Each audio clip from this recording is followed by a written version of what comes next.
Hello, BookTube, and welcome back to June on the Range. This is a great BookTube event created by Michael K. Vaughan. He has roped in a bunch of other great co-hosts to celebrate Westerns, Western novels, Western short stories for the whole month of June. And it's enormous amounts of fun.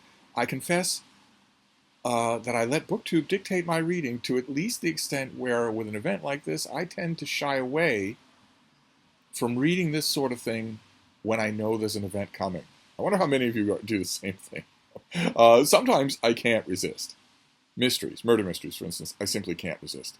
And if there were a huge BookTube event dedicated to science fiction, I wouldn't be able to resist there either. I would have to read science fiction all year long. I once upon a time thought of creating such an event myself.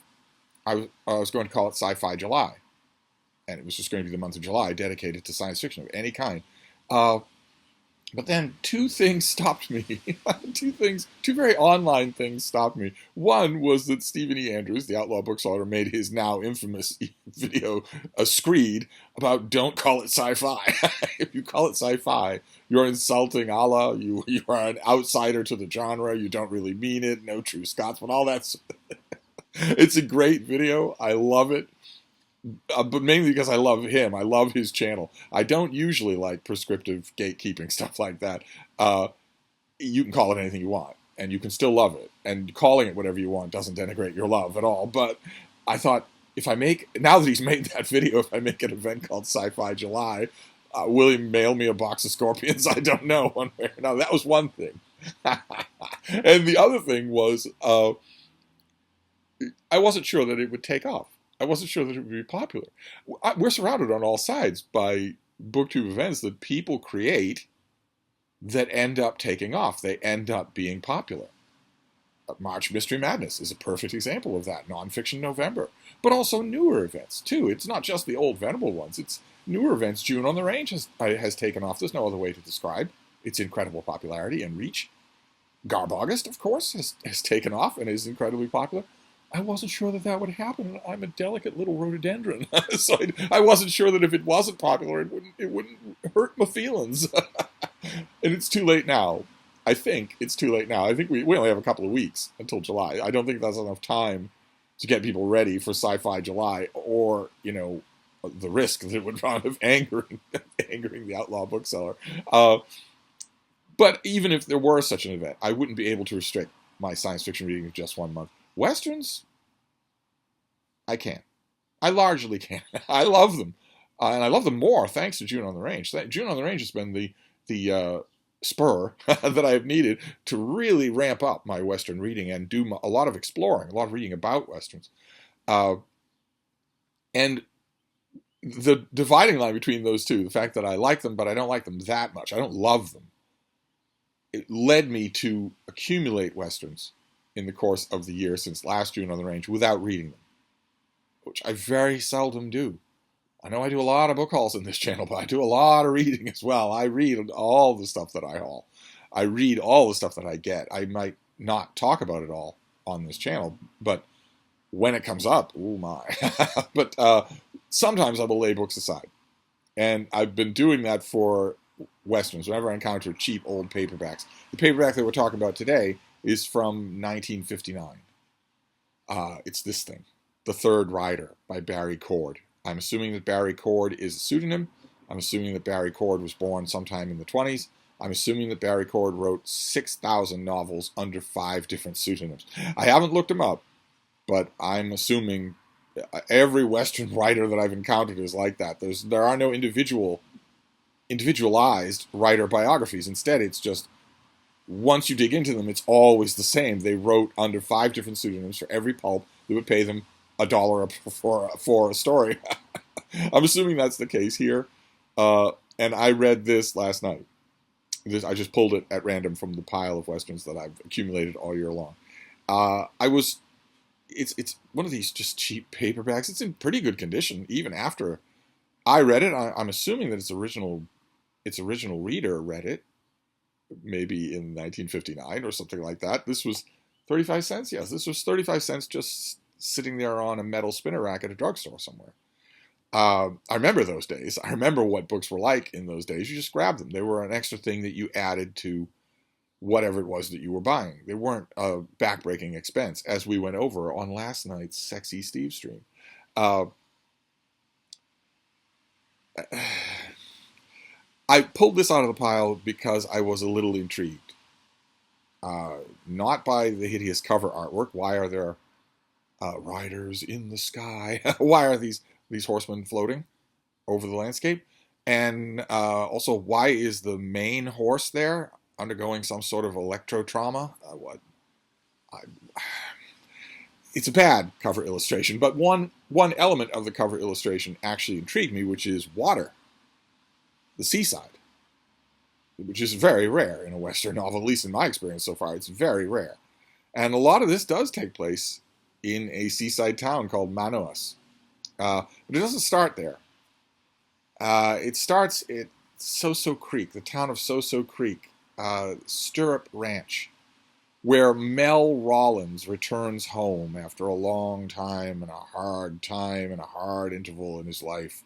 He rides wearily up to the gate of his house, and he's got iron-hard stubble on his face, and he left the ranch a boy, but he's come back a man. And he stands there at the gate, and a woman comes to the door, and she seems preternaturally aged. And she stares at him without a word, until finally he says, "How you doing, Ma?"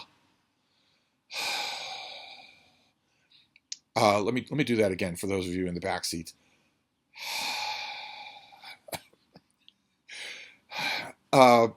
Mel gets down off his horse. He might as well have ridden it into the kitchen, for all this is playing into stereotypes. And he starts to get the lowdown on what has happened at Stirrup while he's been gone. His two brothers have decamped. They are not on the premises.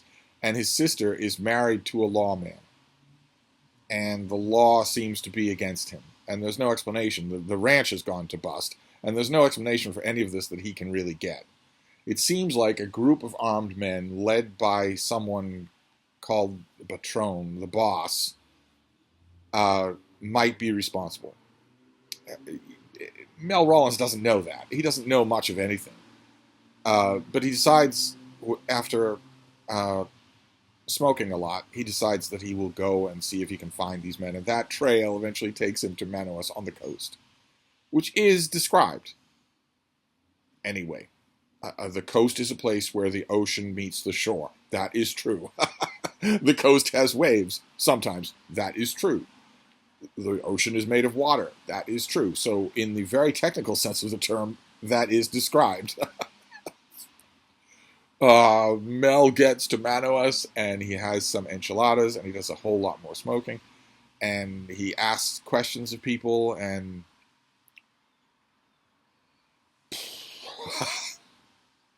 there are assumptions. There is going to be a confrontation with the boss. And maybe not unconnectedly. I don't want to spoil this, although you're never going to find a copy. You're never going to see a paperback copy of this, and you wouldn't read it anyway, and you wouldn't be advised to. But there is probably going to be a connection between the Patron and one or both of Mel's brothers. It's possible that Mel's brothers did not leave Stirrup for good reasons. And that might have something to do with why the law enforcement at Soso Creek isn't all that happy about Mel Rollins coming back home. This is, 130 pages? This is 120 pages long. You're going to feel every one of them like a branding. You're going to feel every one of them, but it's not long at all. It takes an hour to read. Long before you get to the end of this thing. You are going to know everything. Literally everything. You won't know exactly how many enchiladas Mel has, but you will know everything. Long before you get to the end of it, you will know who the bad guy or bad guys are. You will know the course of the relationships between Mel and the obligatory Lady Love. You will know the ultimate fate of Stirrup Ranch. You will know what's going to happen in the last 10 pages of the book, as if you had read them. Now, I know perfectly well that Westerns, if you're a younger reader, you won't know this. You won't have any sense of how popular these things were. Once upon a time, these were unbelievably popular. They were gobbled up by male readers in the way that at the same time and ever before and ever since, cheap the equivalent of 35-cent romances were gobbled up by female readers. That phenomenon doesn't exist anymore. The men who made up the reading demographic of this book haven't moved on somewhere else. They've left reading. And a large part of that is cultural. A large part of that is a shift in social attitudes to the point where they figure they've got better things to do than read a book, even for pure entertainment. And some of it is category. The men who did this kind of casual 35 cents on the counter reading have moved on. The ones that are still doing it have moved on to different kinds of books. It's not Westerns anymore. And I realize that if it's 70 years ago and you are feeding a market demand like that, there are going to be lots and lots and lots and lots of books that are bad, whether they are this or whether they are romance novels, whatever you're feeding the market for, or pulps before both of those. Lots and lots of that is going to be bad. I realize that. I'm not expecting a hidden gem. I'm being a little bit spoiled, a little bit pampered, because in this June on the Range, I have encountered a couple of hidden gems. I've picked up books that don't materially look any different than this, and they've been really, really good. It is possible, of course, as in all things, to write really good books. That's the point that I always make about romance novels, for instance, to you romance snobs that are out there. I point out, if you're going through 30 Westerns for June on the Range, and you are noticing on day 20 that, but about every one in every 6 or 7 of these is really, really good. And it's not a question of the right plot. It's the writer. It's the right moment for the right person to write the right story. I want to point out that ratio is the same in all kinds of writing, and very much is true in romance. So when you look at a whole genre of romance, a whole genre of bug-eyed science fiction, alien, bug-eyed monster science fictions or whatever, and you think none of it's any good, the percentage is about the same. It's only in cursed genres, like, for instance, philosophy, and even there, not 1 in 7 books, but 1 in about 70 years will be a good book, will be an interesting book. But anyway, this isn't one of those exceptions. This is a rotten book. It was dumb and boring. It was sexist and violent for no reason. It was incredibly racist to Indians. I'm not just talking about the attitude of the characters. I'm talking about the Indians themselves. In 1959, I don't care about how Tonto talks on the Lone Ranger. You know a whole lot better in 1959 than to have Indians saying, "me see nothing." You know a whole lot better than that in 1959. Or at least you should. And probably the biggest thing of all, the biggest drawback of all in this book is Mel Rollins himself, who is a raging supernova a-hole from beginning to end. The writer, Barry Cord, or whatever his real name is clearly intending to cast Mel Rollins as tough as nails. He's got a heart buried in there somewhere, but he's a hard, tough man. When you say that to me, you better smile. All that kind of tin-plated machismo that people who've never read Westerns assume all Westerns are that. They aren't.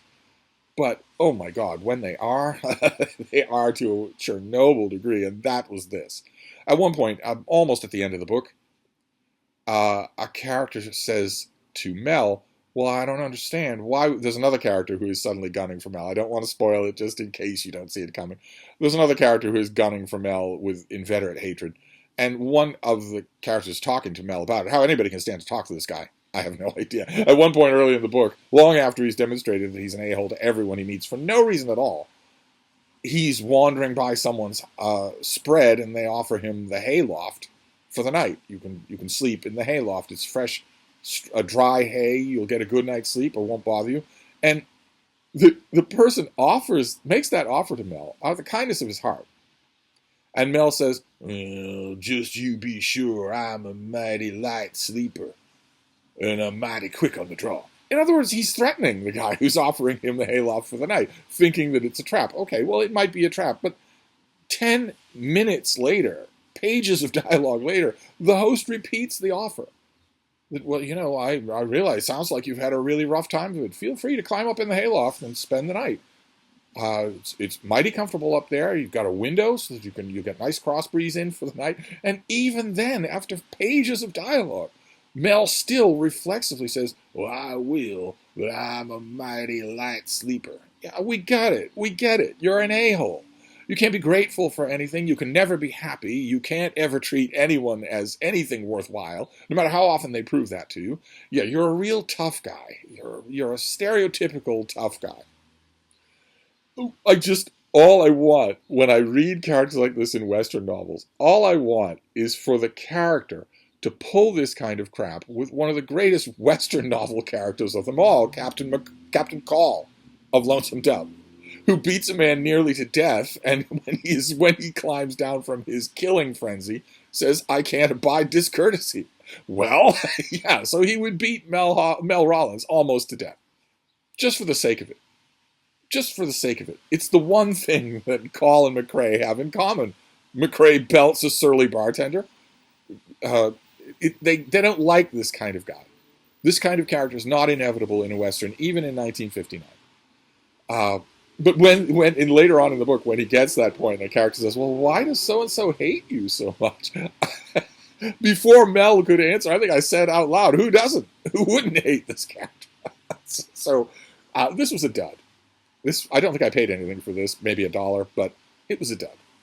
Now, there are plenty of other little 35-cent Westerns that are in my pile of paperback Westerns that I accumulated because of June on the Range.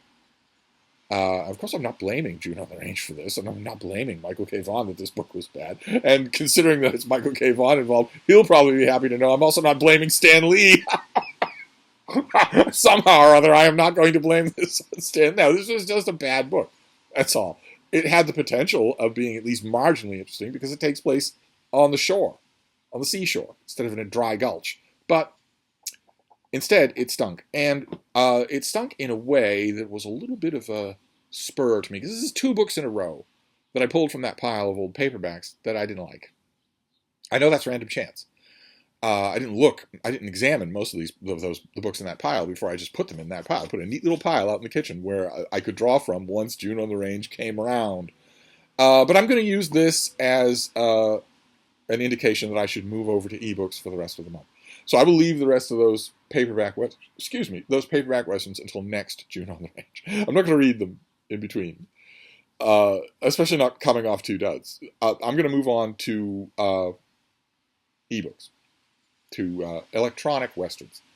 I have plenty of them, and they are so much more convenient. Oh my God, when I bring an iPad into the little book room, I bring, work-related books. I bring new books that I don't have as e-copies. I bring those, a couple of them, into the little book room for the night's reading.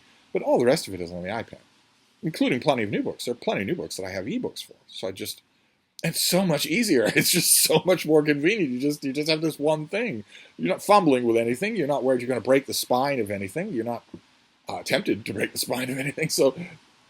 And plus, I don't want to ignore those books. So I'm going to move, after the 3rd rider, I'm going to move to ebooks, probably for the rest of June on the Range. You won't notice at all, because I'll still be reviewing books. I just won't be holding up a ratty old paperback. I'll be holding up my iPad.